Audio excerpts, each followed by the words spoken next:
Hello dear students, this is Mrinal ma'am from इंडियसा classes. और यहाँ पे now we are going to start with the fourth most important head of income, that is income from capital gain.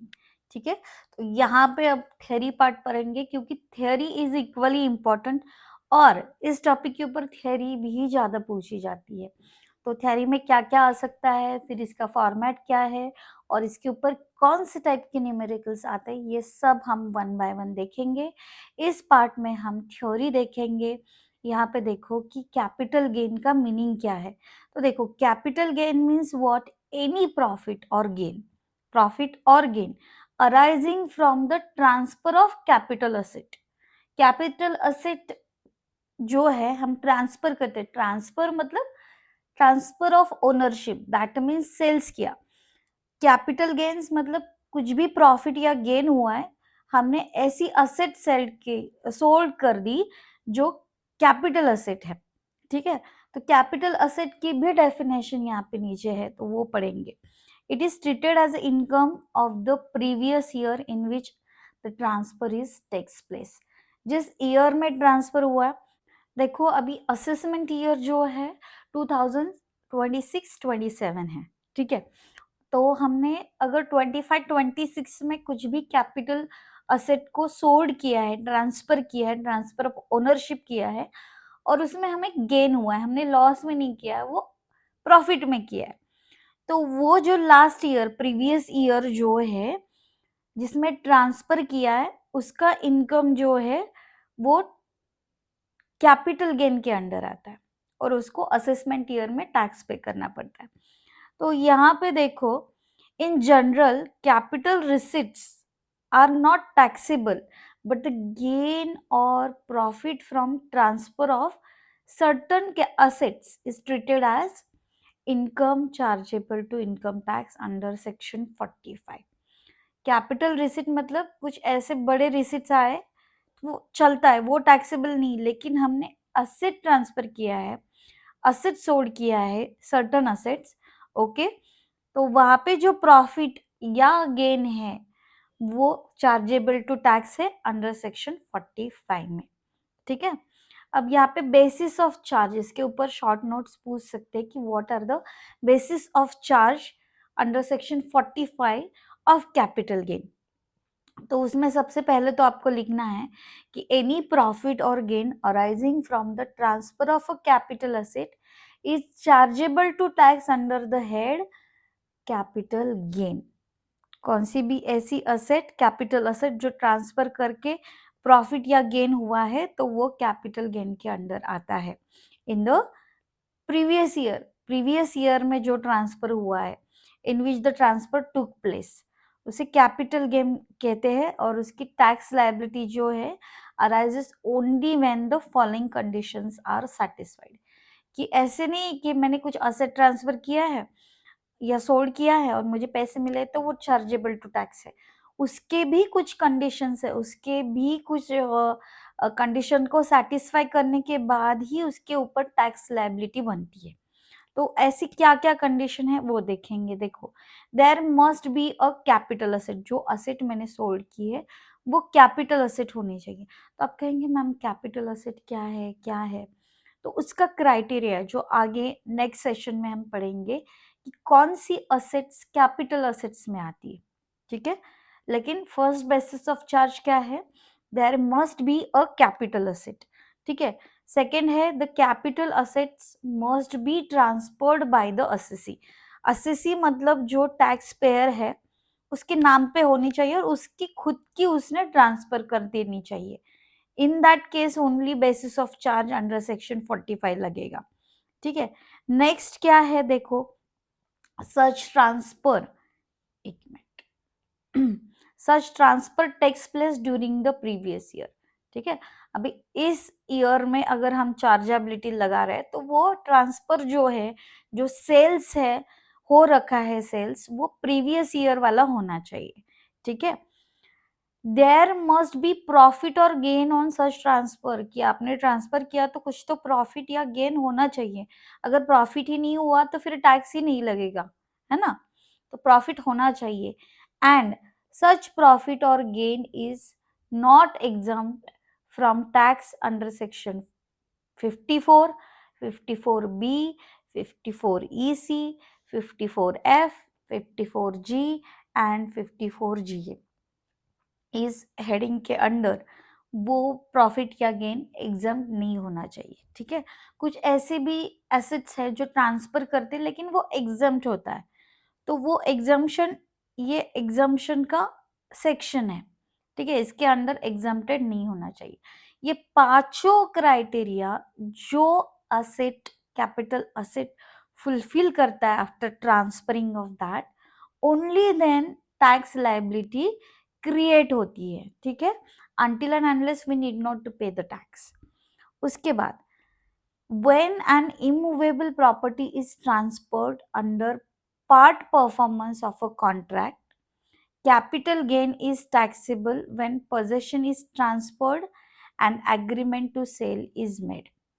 देखो ऐसी भी कुछ immovable property है जो पार्ट परफॉर्मेंस के लिए कॉन्ट्रैक्ट में ट्रांसफर कर देते थे, लेकिन टैक्सेबल कब होता है, जब वो पूरा का पूरा पोजीशन या सेल्स का एग्रीमेंट तो होना चाहिए। इन दैट केस ओनली ये टैक्सेबल रहेगा। ठीक है, तो टैक्स थोड़ा हार्ड है समझने में, कुछ कॉन्सेप्ट नहीं होती है तो हमें समझ में नहीं आता, तो वीडियो को बार बार रिपीट करके देखो, शायद से आपको बार बार सुनने के बाद कुछ कॉन्सेप्ट क्लियर हो जाएंगे। ठीक है, उसके बाद देखो चार्जेबिलिटी ऑफ टैक्स, तो बहुत सारे पॉइंट्स है इसके अंडर।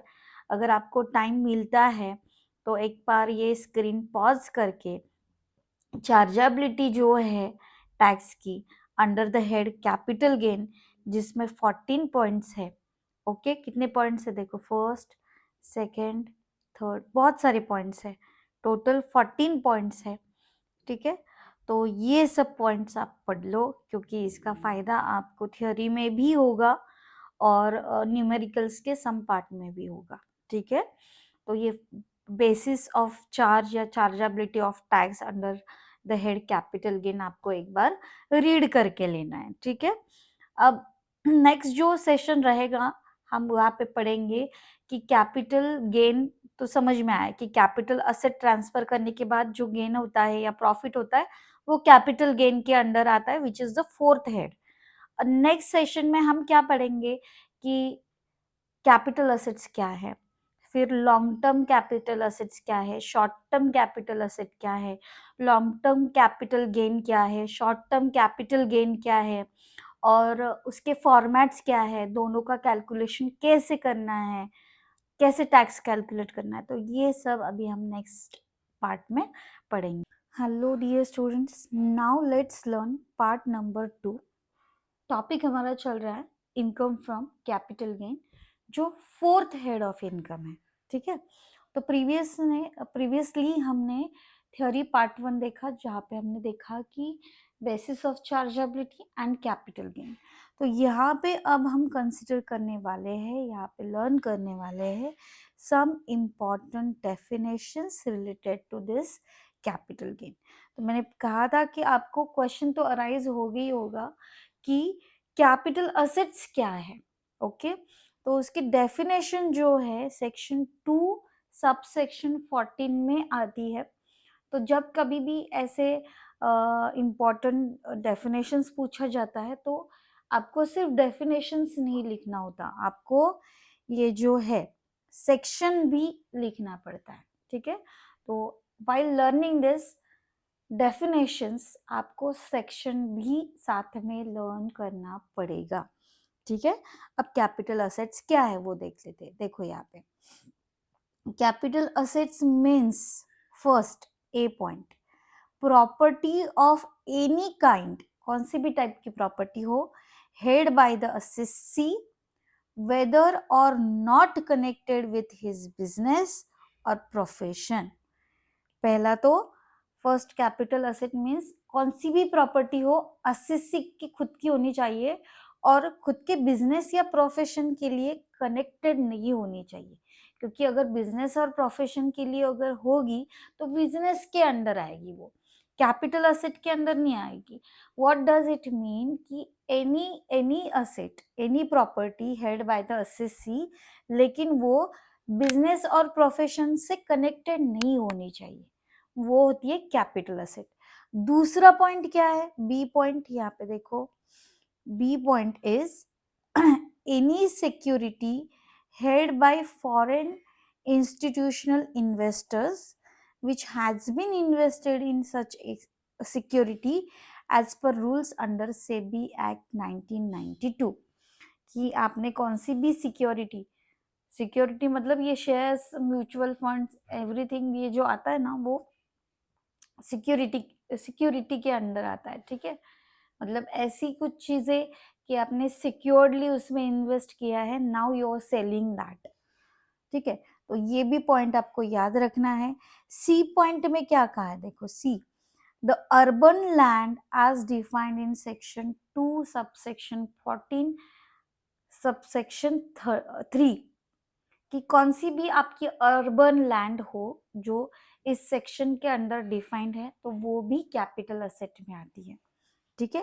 एंड नेक्स्ट पॉइंट जो है यहाँ पे देखो, डी पॉइंट, कि वर्चुअल डिजिटल असेट, कौन सी भी वर्चुअल डिजिटल असेट है। देखो वर्चुअल डिजिटल असेट्स तो क्या है, अभी हम सबको पता है कि मोस्ट ऑफ द बिजनेसेस या many things we are working online, ठीक है, डिजिटल प्लेटफॉर्म पे, तो वहां पे कुछ असेट आपकी वर्चुअली है, ओके। और ये बिटकॉइन एंड ऑल वहां पे ही आते हैं वर्चुअल डिजिटल असेट्स में। तो ये सब अगर आपने सेल किया है, इसका सेक्शन देखो, section 2 subsection 47A with effect from 1/4/2022, ये नया पॉइंट यहाँ पे कैपिटल असेट्स के अंदर ऐड हुआ है। तो एनी इंफॉर्मेशन और कोड और number token generated through cryptographic means or otherwise and a non-fungible token or any other token of similar nature इसके अंदर आता है, ठीक है। तो ये जो 4 पॉइंट है आपको अच्छे से ये लर्न करने हैं कि कैपिटल असेट में शॉर्ट नोट या important definition, write down the definition, define capital asset इसमें आ सकता है, ठीक है। तो ये बहुत ही ज़्यादा इम्पोर्टेंट पॉइंट है जिसमें वर्चुअल डिजिटल असेट जो है वो एडिशनली यहाँ पे आया है विथ इफेक्ट फ्रॉम 1/4/2022, ठीक है। अब कैपिटल असेट में क्या आता है वो हमने देखा है ना। अब हम देखेंगे कि कैपिटल असेट्स में क्या नहीं आता, डज नॉट इंक्लूड। तो capital asset does not include following, क्या क्या नहीं है देख लो एक बार। Stock in trade, okay, stock in trade मतलब जो क्लोथिंग स्टॉक होता है बिजनेस का, जिसमें बिजनेस ट्रेड करता है, वो कभी भी कैपिटल असेट में नहीं आता है, ये याद रखना पड़ेगा। तो उसके अंदर मटेरियल है, रॉ मटेरियल या कंज्यूमेबल स्टोर नहीं आता है, ठीक है। जो बिजनेस या प्रोफेशन में आप ऑलरेडी यूज कर रहे हो ना, वो कैपिटल गेन में नहीं आता, ओके। दूसरा है कि personal effect of movable nature such as furniture है, यूटेंसिल्स है और व्हीकल्स है, held for personal use by the SSC, और वो बेच के अगर आपको प्रॉफिट हो रहा है तो वो भी कैपिटल गेन में नहीं आता है, ठीक है। हाउएवर अगर ज्वेलरी है या कुछ आर्कियोलॉजिकल कलेक्शंस है, बहुत महंगे महंगे कलेक्शंस है, या ऐसी ड्राइंग है जिसकी कॉस्ट लैक्स ऑफ रुपीज में है, पेंटिंग्स बनाई है, आर्ट कलेक्शन, तो वो कैपिटल असेट में आता है, ठीक है। ये याद रखना है क्या आता है क्या नहीं आता है, ठीक है। नेक्स्ट पॉइंट, अगर एग्रीकल्चरल लैंड है इंडिया में, ठीक है, which is not urban agricultural land or not situated in any specified area, ठीक है। कौन सी भी लैंड, एग्रीकल्चरल लैंड सेल अगर किया आपने, तो उसमें से अगर गेन कुछ हो रहा है तो वो कैपिटल गेन में नहीं आता है, because India is agricultural land and dealing with this is a very common thing, right. तो ये नहीं आता है। सिर्फ वो जो है लैंड जो है एग्रीकल्चरल लैंड, वो अर्बन एग्रीकल्चरल नहीं होनी चाहिए, अर्बन एग्रीकल्चरल लैंड नहीं होनी चाहिए। और कोई स्पेसिफाइड एरिया मतलब मिलिट्री एरिया या ऐसा एरिया जो गवर्नमेंट के अंडर रिजर्व्ड है, वहां पे वो लैंड नहीं होनी चाहिए। इन दैट केस ये कैपिटल गेन में नहीं आता। नेक्स्ट जो है देखो, गोल्ड डिपॉजिट बॉन्ड्स। ये गवर्नमेंट की स्कीम है कि आप instead of buying gold you can by the bonds of gold. ठीक है, तो वो अगर आप सोल्ड आउट करते हैं और उसमें अगर आपको प्रॉफिट होता है ना, तो वो भी कैपिटल असेट नहीं है। ओके, तो ये बेनिफिट है कि चलो गोल्ड, देखो गोल्ड खरीदी किया और वो सोल्ड किया तो जो प्रॉफिट होता है उसके ऊपर टैक्स तो लगता ही है।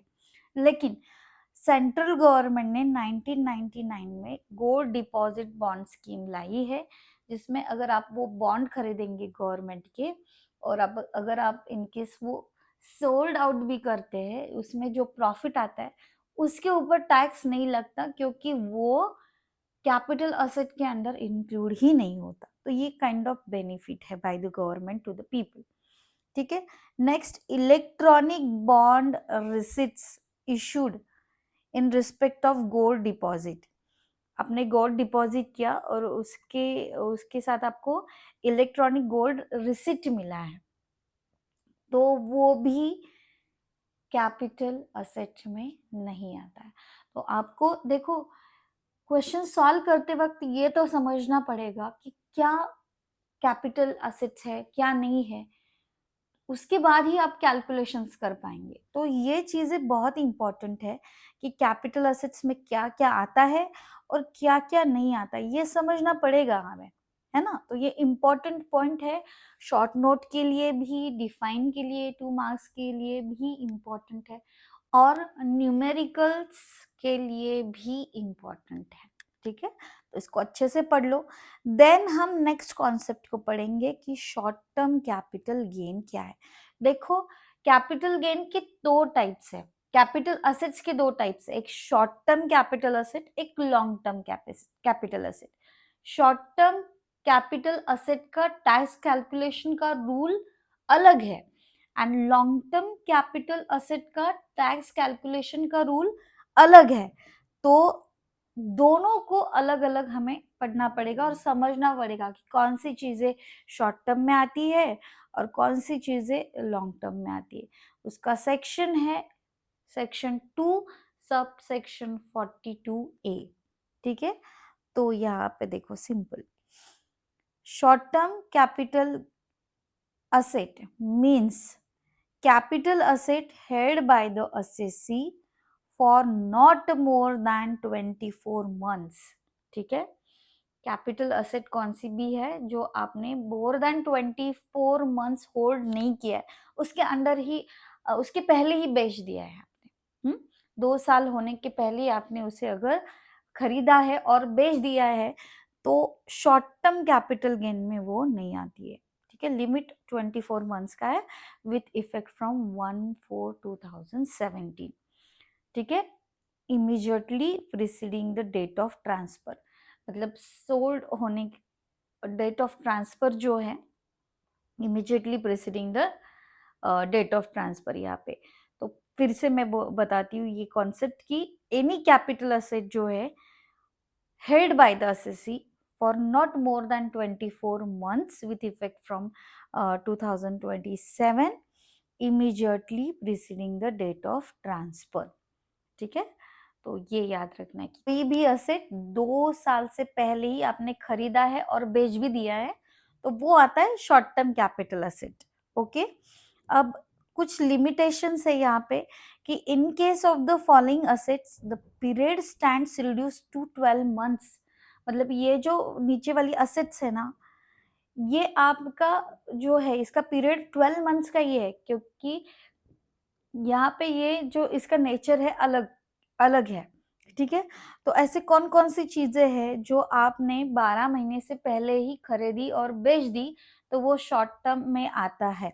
तो देखो शेयर्स, अगर आपने शेयर्स खरीदा है कोई कंपनी का और अपने बिफोर 12 मंथ्स ही बेच दिया है तो वो शॉर्ट टर्म में आता है।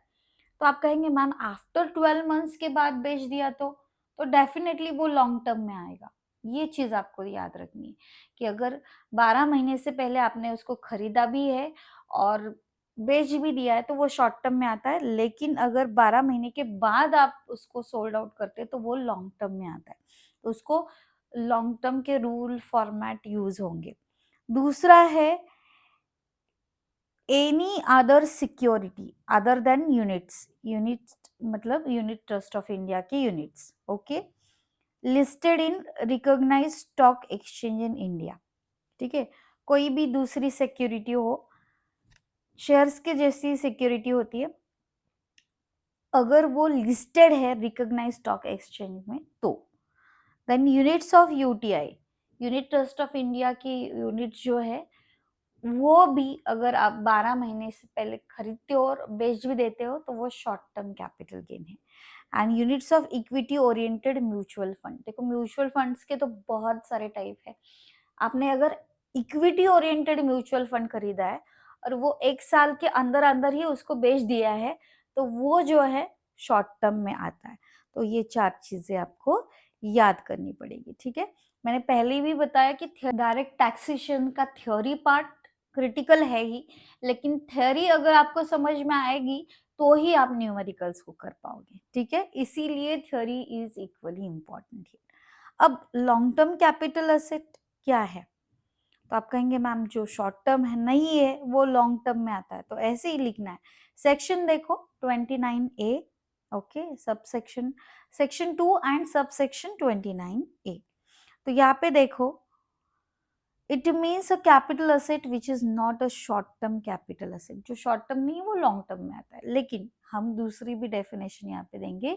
इन other word, if the asset including डेप्ट oriented mutual fund, okay, including debt oriented mutual fund is held by the assessee for more than 24 months in case of immovable property being land or building or both। ठीक है, तो ये आता है मतलब कोई भी लैंड हो या बिल्डिंग हो, इमूवेबल प्रॉपर्टी जो इधर उधर आप मूव नहीं कर सकते, फिक्स्ड असेट टाइप में, तो वो अगर आपने 12 महीने, 12 नहीं 24 मंथ्स, क्योंकि यहाँ पे 12 महीने जो है शेयर्स के लिए होता है। ठीक है, बाकी जो फिक्स्ड असेट जैसा दिखता है ना विजिबल, ओके, तो उसका 24 मंथ से ज्यादा हमने उसको होल्ड करके रखा है और उसके बाद उसे अगर हमने बेच दिया है तो वो आता है लॉन्ग टर्म कैपिटल असेट में। एंड 12 मंथ्स का देखो, 12 मंथ्स का किसको रूल है? शेयर्स को, units of equity oriented mutual funds, और भी हमने ऊपर पढ़ा कि UTI and all will be treated as a long term capital asset. अगर वो 12 महीने के बाद हमने सेल किया तो वो लॉन्ग टर्म में आता है। ठीक है, तो understood short term and long term capital asset. अब टाइप ऑफ गेन, तो देखो शॉर्ट टर्म असेट्स आपने बेच दिया, शॉर्ट टर्म कैपिटल असेट्स, तो जो गेन होता है वो शॉर्ट टर्म कैपिटल गेन है। और लॉन्ग टर्म कैपिटल असेट आपने बेच दिया तो जो गेन होता है वो लॉन्ग टर्म कैपिटल गेन। तो इसको very easy to write, okay, short term capital gain, short term capital gain means capital gain arising from the transfer of short term capital asset. यहाँ पे ट्रांसफर का meaning है sales, transfer of ownership. ठीक है, and long term capital gain क्या है? Long term capital gain means capital gain arising from the transfer of long term capital asset। Okay, so it's very easy. तो ये तो आ जाता है, गेन आप कैलकुलेट कर सकते हो, लेकिन आपको long term short term capital assets को, उसके क्राइटेरिया को पहले, कंडीशंस को पहले सीखना पड़ेगा।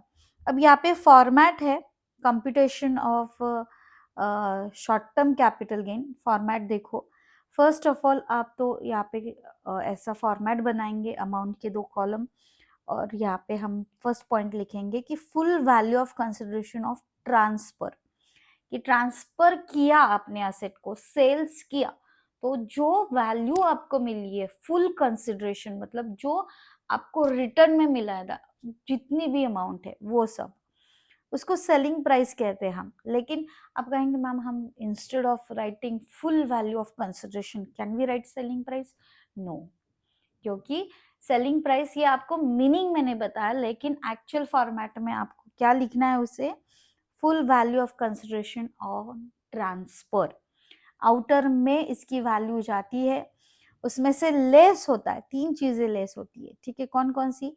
कि cost of acquisition of asset, कि कितने में हमने परचेस की थी वो असेट, cost of improvement to the asset, purchase करने के बाद हमने उसके ऊपर कुछ एडिशनल इम्प्रूवमेंट के लिए खर्चा किया है, वो यहाँ पे आना है, और expenditure on transfer of asset, expenditure on transfer of asset, कि ट्रांसफर करते वक्त कितने एक्सपेंडिचर हो गए, ये आता है शॉर्ट टर्म कैपिटल गेन में। उसके बाद लेस हमें करना पड़ता है कुछ एग्जम्पशंस को। कौन कौन से एग्जम्पशंस है? Exemptions under section 54B, 54D, 54G, 54GA। तो एग्जम्पशंस क्या क्या है हम सम करते वक्त इसको समझेंगे, ठीक है? अभी फिलहाल इसको डिटेल में हम नहीं लेंगे। और यस, फिर वो एग्जम्पशंस कभी कभार होते हैं, कभी नहीं होते, ठीक है? लेकिन फॉर्मेट तो आपको पूरा ही लिखना पड़ता है सम सॉल्व करते वक्त। और जो आता है उसके बाद वो होता है short term capital gain chargeable to tax, की इस अमाउंट के ऊपर टैक्स लगेगा, ठीक है? ये हो गया format of short term capital gain. तो इसको अच्छे से नोटबुक में आपको नोट डाउन करके लेना है, ठीक है? उसके बाद आता है computation of long term capital gain, ठीक है? तो अभी उसका फॉर्मेट हम देखेंगे, 2 कॉलम्स अमाउंट के, एंड फर्स्ट थिंग इज यहाँ पे full value of consideration on sale or transfer, that is selling price, ये लिखेंगे। ये फर्स्ट पॉइंट जो है सेम शॉर्ट टर्म वाले जैसा ही है, ठीक है? लेकिन अभी लेस में यहाँ पे थोड़ा चैलेंजिंग पार्ट है। क्या है? कि हमें सिर्फ कॉस्ट ऑफ एक्विजिशन नहीं, हमें index cost of acquisition, index cost of improvement calculate करना पड़ता है, फिर एक्सपेंडिचर ऑन सेल्स ऑफ और ट्रांसफर, इन तीनों की वैल्यू आउटर में, फिर जो आता है वो लॉन्ग टर्म कैपिटल गेन है। लेकिन ये इंडेक्स कॉस्ट ऑफ एक्विजिशन जो है ना, उसको कैलकुलेट करने के लिए ये फॉर्मूला है। तो ये बहुत ही बड़ा फॉर्मूला है। ये फॉर्मूला क्या है, इसको कैसे अप्लाई करना है, हम सम करते वक्त देखेंगे ही देखेंगे, ठीक है? और मोस्टली आपको अगर न्यूमेरिकल्स आते हैं ना, तो वो एक तो short term long term mix आते हैं या लॉन्ग टर्म के ऊपर आते हैं। तो ये एनी हाउ आपको लर्न करना पड़ेगा कि इंडेक्स कॉस्ट ऑफ एक्विजिशन। तो फॉर्मूला क्या है देखो, कॉस्ट ऑफ एक्विजिशन और fair market value as on 1/4/2001, ये फिक्स्ड है। ऐसे के ऐसे ही फॉर्मेट लिखना है आपको, टू द असेसी और previous owner which ever is more, दोनों में से जो बड़ा है, कॉस्ट ऑफ एक्विजिशन या 1/4/2001 में मार्केट वैल्यू क्या है, फेयर मार्केट वैल्यू, दोनों में से जो वैल्यू है बड़ी है वो यहाँ पे आएगी, डिवाइडेड बाय आपको यहाँ पे लिखना पड़ेगा CII। CII मतलब cost inflation index for the year of purchase या 2001-2, ठीक है? तो जो भी CII प्रोवाइडेड है वो हम यहाँ पे लेते हैं, मल्टीप्लाई करते हैं CII for the year in which asset is transferred. Asset हम ट्रांसफर जब करते हैं उस ईयर का कॉस्ट इन्फ्लेशन इंडेक्स यहाँ पे हमको लिखना पड़ता है। तो ये होता है index cost of acquisition. And दूसरा है इंडेक्स कॉस्ट ऑफ इम्प्रूवमेंट। तो इंडेक्स कॉस्ट ऑफ इम्प्रूवमेंट का फॉर्मूला भी है कि हमने क्या इम्प्रूवमेंट किया है, असेसी ने या प्रीवियस ओनर ने, उसकी अमाउंट डिवाइडेड बाय इम्प्रूवमेंट जिस ईयर में किया उसका CII, that is cost inflation index, multiply by cost inflation index for the year in which asset is transfer। जिस ईयर में आपने ट्रांसफर किया एसेट को उसका CII है, ठीक है? तो फॉर्मूले थोड़े बड़े हैं लेकिन याद तो करने पड़ेंगे क्योंकि उसके सिवा हम न्यूमेरिकल्स को नहीं सॉल्व कर पाएंगे, ठीक है? और फिर उसके बाद लॉन्ग टर्म कैपिटल गेन में से कुछ एग्जम्पशंस है, exemption under section 54 B, 54 D, E, C, F, G, G, ये सब हमें करने पड़ेंगे। और जो आता है वो है long term capital gain chargeable to tax. ठीक है, तो ये पॉइंट थोड़ा यस चैलेंजिंग है, लेकिन ये स्कोरिंग भी है और 5 मार्क्स के ऊपर 5 मार्क्स या 10 मार्क्स का भी क्वेश्चन इसके ऊपर आ सकता है। तो आपको अच्छे से फॉर्मेट एंड ये जो कॉन्सेप्ट है index cost of acquisition, index cost of improvement, इसके फॉर्मूलाज को पहले तो लर्न करना पड़ेगा। फॉर्मेट तो लर्न करना ही है, फॉर्मूलाज भी लर्न करना है आपको। और फिर नेक्स्ट सेशन में we will going to learn all the types, मतलब उसके न्यूमेरिकल्स को हम सॉल्व करेंगे कि शॉर्ट टर्म कैपिटल गेन कैसे कैलकुलेट करना है, लॉन्ग टर्म कैपिटल गेन कैसे कैलकुलेट करना है, फॉर्मूला कैसे अप्लाई होगा, ये सब हम सीखेंगे। ठीक है, तो पहले तो आपको format, definitions and formulas learn करना पड़ेगा और नेक्स्ट सेशन में हम न्यूमेरिकल्स करेंगे। जिनको न्यूमेरिकल्स एंड ऑल करना है please go through our Telegram channel, जहाँ पे ये सब आपको डिटेल में सीखने को मिलेगा। यूट्यूब में हम सब नहीं डाल सकते because we have classes, we have batches, लेकिन यस जो वर्किंग स्टूडेंट है उनके लिए हमने वो फैसिलिटी रखी है। इफ यू विल थिंक कि everything will come on YouTube, तो ऐसे नहीं होने वाला है। Kindly to clear the subject in a first attempt you need to join our Telegram channel, जहाँ पे आपको वेरियस अदर हेड्स के न्यूमेरिकल्स भी रिकॉर्डेड मिलेंगे। ठीक है, चलो, thank you for watching and see you soon with the next useful video.